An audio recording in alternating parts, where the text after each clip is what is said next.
തെക്കൻ കേരളത്തെ അപേക്ഷിച്ച് വടക്കൻ കേരളത്തിൽ ട്രെക്കിങ്ങും ഹിൽ വ്യൂ പോയിന്റുകളും കുറവാണെന്നാണ് ഒരു പൊതുവെയുള്ള സംസാരം. എന്നാൽ അങ്ങനെയൊന്നല്ല കേട്ടോ കാര്യങ്ങൾ. ഇവിടെ മലബാറിലുണ്ടൊരു ഗവി. എവിടെയെന്നല്ലേ? നമ്മുടെ വയലട. വിട്ടേക്കാം, വാ.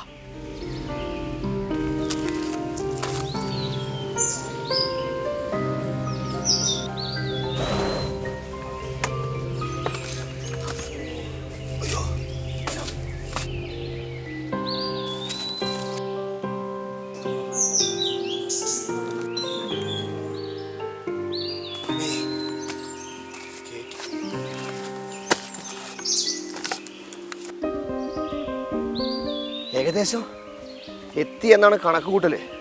കാരണം അവിടെ ഒരു പാറപ്പുറം ഒരു വെളിച്ചവും കാണുന്നുണ്ട്. എൻ്റെ പൊന്നോ, കുറച്ച് കടുപ്പാട്ടാ.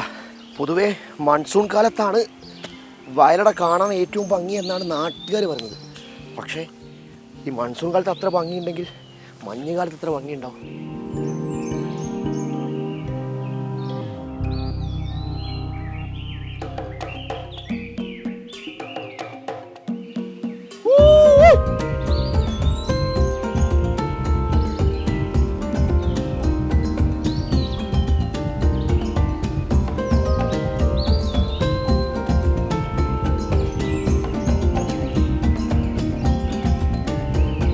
പത്തിരുന്നൂറ് സ്റ്റെപ്പും അതുപോലെ തന്നെ ഈ കാടിനടുവിലൂടെയുള്ള പാറയെല്ലാം പിടിച്ച് നടന്ന് കയറി ഏകദേശം അരമണിക്കൂർ എടുക്കും. അതിൽ നിന്ന് നടന്ന് സ്ലോ ആയിട്ട് വരികയാണെങ്കിൽ കേട്ടോ. പെട്ടെന്ന് ഓടിക്കയറുന്നവർക്ക് വലിയ ബുദ്ധിമുട്ടില്ല.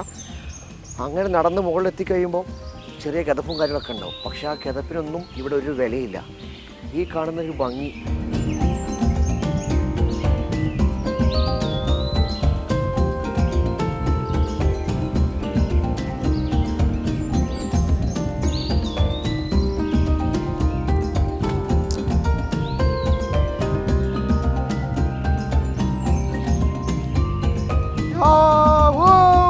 ഈ കാണുന്ന ഒറ്റക്കല്ലിന് മുകളിൽ ഒരു ദിവസം ഇരിക്കാൻ പറഞ്ഞാൽ പോലും ആൾക്കാർ വന്നിരിക്കും. കാരണം പ്രകൃതിയെ സ്നേഹിക്കുന്നവർക്കൊക്കെ ഏറ്റവും കൂടുതൽ പ്രകൃതിയെ അടുത്തറിയാൻ പറ്റുന്ന ഏറ്റവും സുന്ദരമായ നിമിഷങ്ങളാണിത്.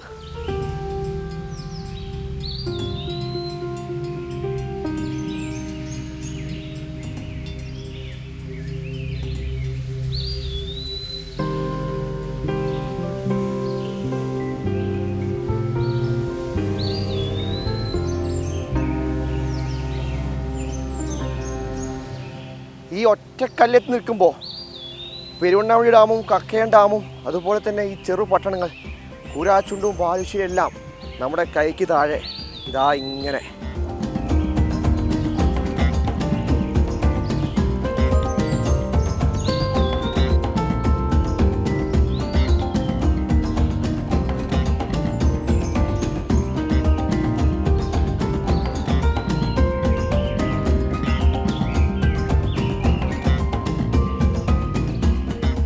ഓരോ ചെറു പട്ടണങ്ങൾ ഇങ്ങനെ കാണുന്നുണ്ട്.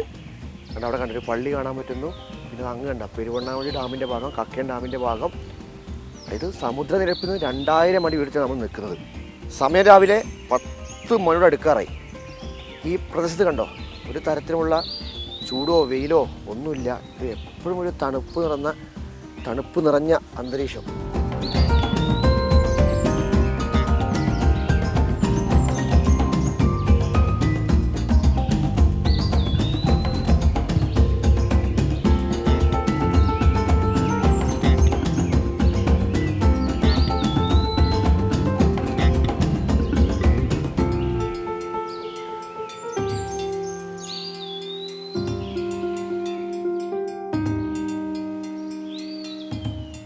പേര് പോലെ സുന്ദരമാണിവിടം.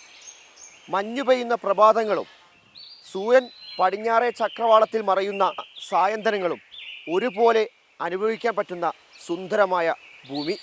അതെ, വയലട. എന്തായാലും അടുത്തൊരു വീഡിയോ വീണ്ടും കാണാം. അതുവരേക്കും ബൈ.